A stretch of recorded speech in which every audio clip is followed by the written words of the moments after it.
Chapter 4. Martha. Mary woke up the next morning when one of the servants came into her room. Outside the window, she could see miles and miles of land that looked like an endless red-blue sea. There were no trees. "What is that?" she asked the servant. "That's the moor," said the girl, and she smiled kindly. "Do you like it?" "No," said Mary. "I hate it." "That's because you don't know it," the servant girl answered. "I love it. It's very beautiful in the spring and summer when the flowers are out.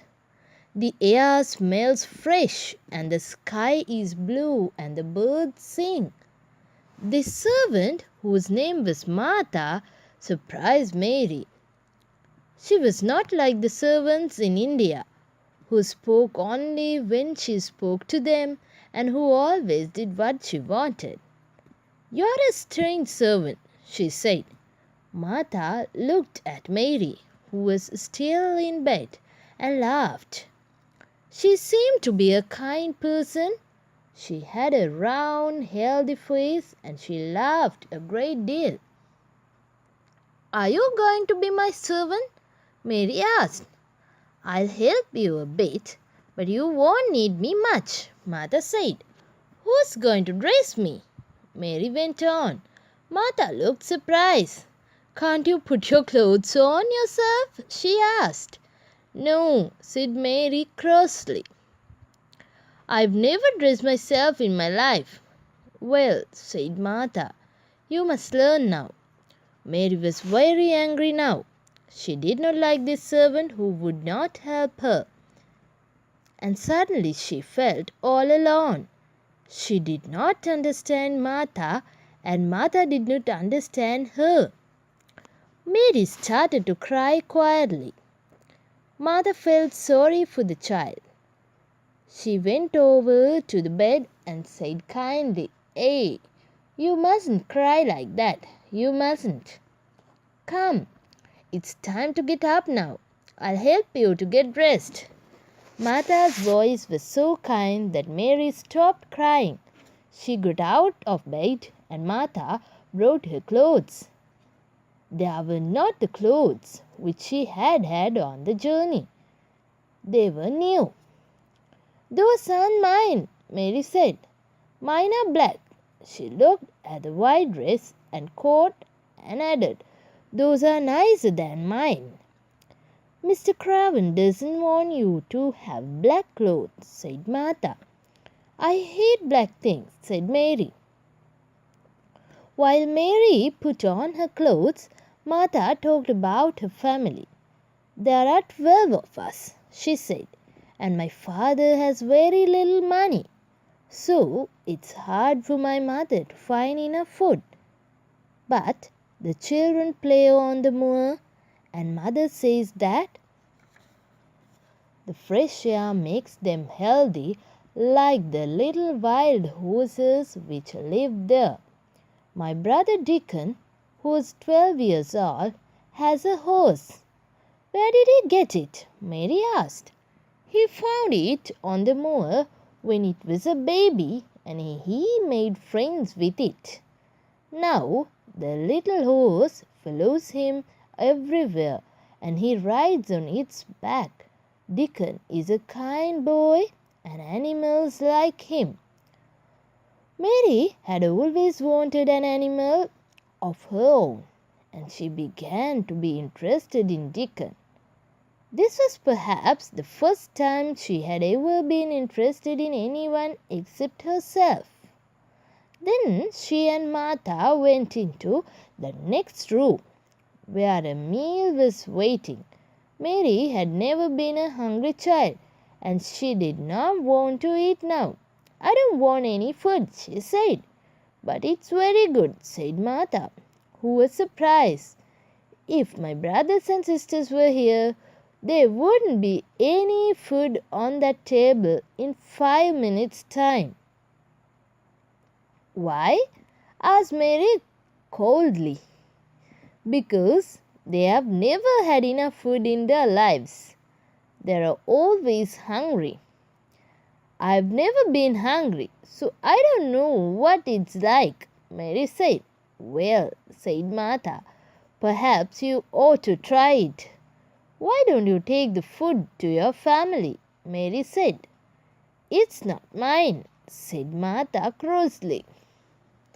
And I can't go home today. I have to work. I can only go home once a month. At last, Mary ate a little food. Now go outside and play in the garden, said Martha. Perhaps you will want your food after you have been in the fresh air. Mary went to the window. It was winter and it looked very cold outside. It's too cold, she said. Well, if you don't go outside, you'll have to stay here. And there's nothing for you to do here, Martha answered. Mary looked around. It was true. Perhaps she would go outside and see the gardens. Who will go with me? She asked. No one, said Martha. You must learn to play alone. Dickon goes out onto the moor alone. When Mary heard about Dickon, she thought that she would go out into the gardens. Martha showed her the way. If you go round that way, she said, you'll come to the gardens. She stopped and then she went on. One of the gardens is shut up. No one has been inside it for 10 years. Why? Asked Mary, interested again. Mr. Craven shut it 10 years ago, when his wife died. He won't let anyone go into it. It was his wife's garden. He shut the door and hid the key. But I must go now. Mrs. Medlock wants me. Chapter 5.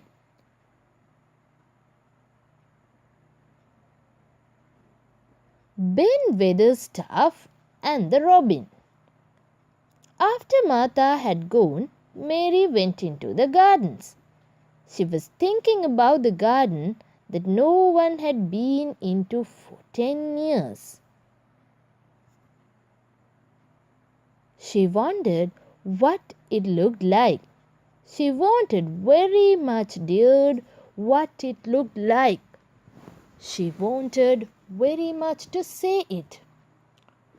Why had Mr. Craven shut it up to say? Why had Mr. Craven shut it up, hidden the key? He had loved his wife, so why did he hate her garden? She wanted to see Mr. Craven, but she knew he would not like her. People never like me, and I never like people, she thought. The garden she was in now was certainly not the one which was shut up. She did not think this garden was very pretty, because there was nothing growing in it, only a few trees. Mary walked through a door into another garden, which was the same as the first one. There was a high wall in front of her at the end of the second garden.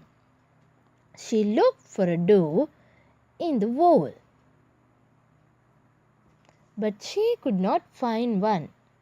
She did not think that the gardens ended there, because she could see trees above the wall. She was still thinking about the secret garden when she saw a little bird with some bright red feathers sitting in one of the trees on the other side of the wall.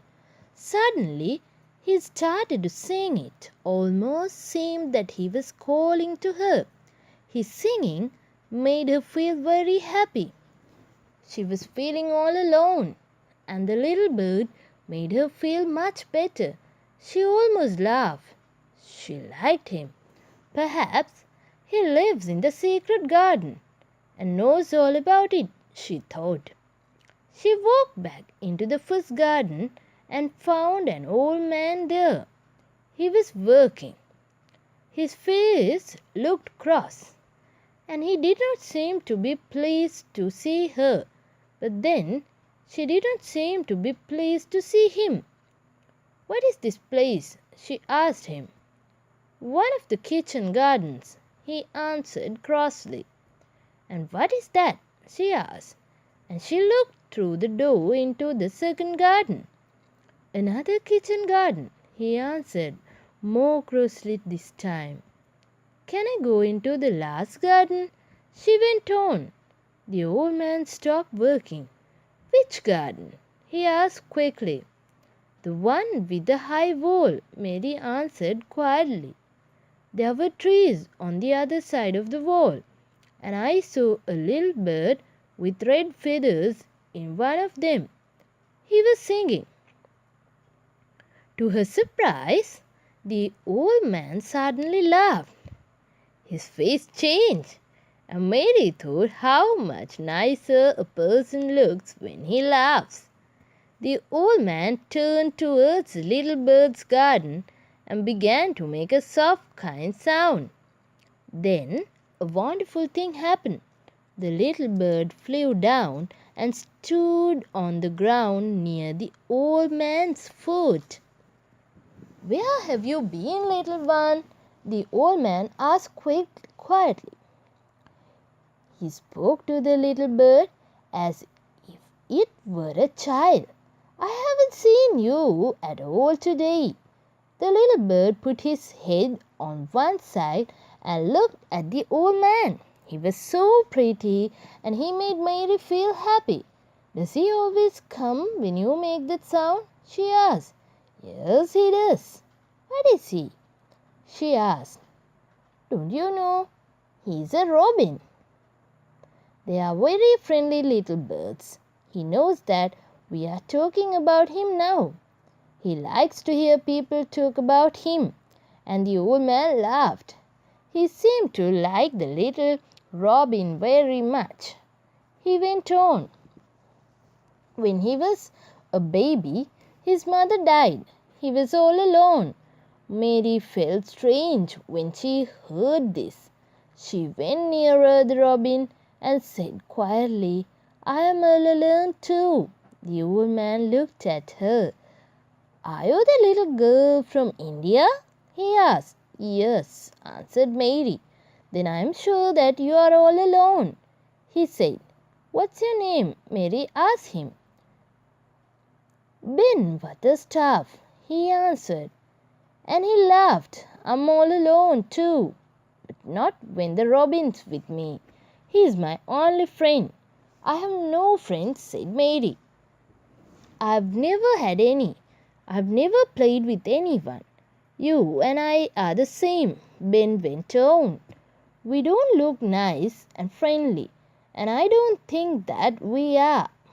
Mary had never heard the truth about herself before. She wondered if she usually looked as cross and unkind as Ben Weatherstaff. Suddenly the robin began to sing. "Why is he doing that?" she asked. "He wants to be your friend," the old man answered.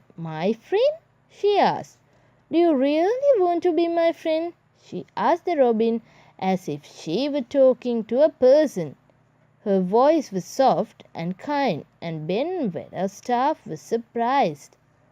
"Why," he cried, "you said that very nicely. Perhaps you are a real child and not a cross old woman." "You sounded just like Dickon then." "Do you know Dickon?" Mary asked. "Of course I do. Everyone knows Dickon Sobey." Mary wanted to ask Ben Weatherstaff more questions about Dickon and the robin. But suddenly the robin flew away. "He was flown over the wall," said Mary. "He has flown into the garden which hasn't a door. I want to see that garden so much. There must be a door. There was a door 10 years ago, but there isn't one now. And that's that," Ben answered, and he sounded cross again. "Now go away. I must work." And quite suddenly he walked away. Chapter 6. The Cry in the Passage. At the beginning of Mary's stay at Miss Vale Manor, every day was the same. Each morning when she woke up, Martha was lighting the fire, and a meal was waiting in the next room. Later she went outside into the gardens because there was nothing to do inside the house. Although Mary did not know it, this was the best thing for her. One morning, when she woke up, she felt hungry. At last, she knew what it felt like. To her surprise, she ate all her food. "It's good today," she said to Martha. "You're hungry because of the fresh air from the moor," Martha said. "Soon you'll be really healthy." "But I have nothing to play with in the gardens," said Mary.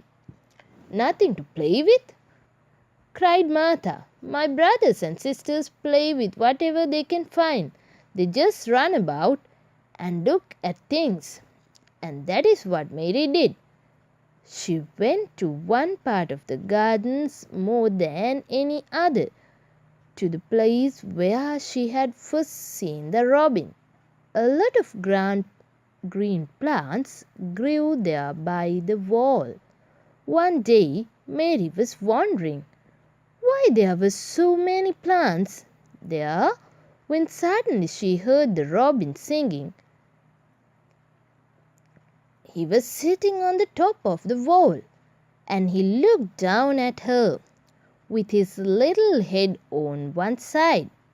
"Oh!" cried Mary. "Is it you? Is it you?" She spoke to him as if he were a person who could answer her, and he did answer her. He sang. Mary felt that she knew what he was saying. "Good morning. Isn't the wind nice? Isn't the sun nice? Isn't everything nice? Come on, come on." And Mary began to laugh. "I like you. I like you." She cried, and she tried to sing too. He flew away suddenly and sat in a tree on the other side of the wall. Mary remembered that the tree was in the secret garden. She wished that she could fly over the wall and see the garden. Mary stayed outside all day, and she thought about the garden a great deal. That evening, when she sat down to eat, she felt hungry and tired, but she did not mind when Martha started to talk. After dinner, she sat in front of the fire, and Martha sat down beside her. At last Mary asked a question, which she had wanted to ask for a long time. "Why does Mr. Craven hate the garden?" "Are you still thinking about the garden?" Martha asked. "I knew you would. I was the same when I first heard about it. But why doesn't he hate it?" Mary asked again. At first Martha did not answer, but then she told Mary everything she knew. "Now remember this," she began. "Mrs. Medlock said that we mustn't talk about it. So don't tell anyone that I told you." Mary said that she would not tell. So Martha went on. "It was Mrs. Craven's garden. She made it when they were first married, and she loved it very much. She and Mr. Craven took care of it themselves, and the gardeners never went into it.